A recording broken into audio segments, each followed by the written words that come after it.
Hey guys, this video is going to be a review of Invincible by C.A. Gray, which is a book that I read on my Kindle, and this is the second in a series, and I reviewed the first book in the series in a video on here like earlier in the summer. I don't remember exactly how long ago, and the author of the series saw that video and offered me a review copy of this book, the second book, which is really exciting, and I loved it. This is partially probably because I've read them so close together, the first and second book. I think there was only maybe like a week or so in between me reading them both, but they definitely felt very like continuous to me. Like it was a very clear continuation of the story, almost to the point where they like seemed like the same book to me.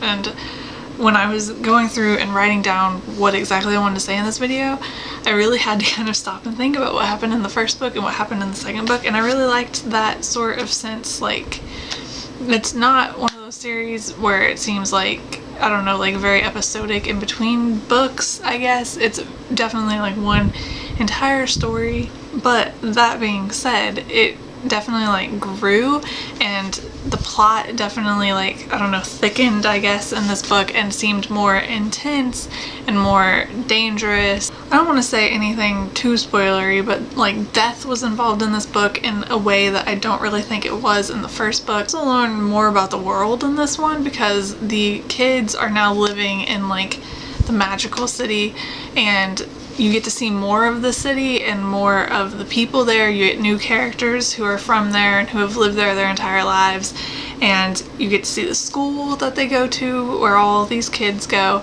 and that obviously exposes you more to the world and what they consider important. And I think seeing a school in any fictional society can really tell you like a lot about that society, because you learn what they think is important to teach children. So you get that kind of view of the city, and then you get to see their sister city in Egypt as well, and how it's kind of different there.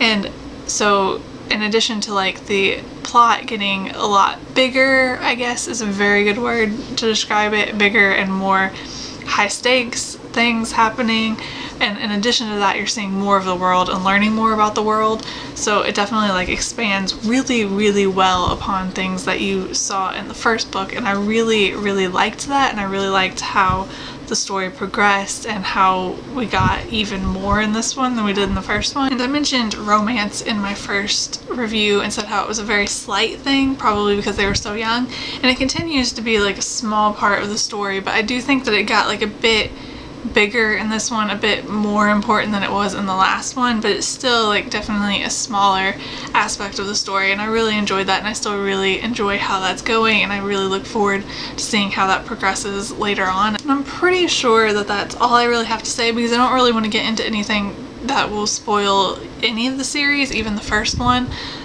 So I tried not to say anything that's too spoilery, even to the first book. But I really liked this book. I think it really did a good job of taking the foundation of the first book and continuing it in a way that flowed well between the books, but also like expanded upon the first book and made it even better. And so I'm really excited to read the third book and see what happens in that one, because the first two books have been really good. I think that is all that I have to say, so I will see you guys later. Bye.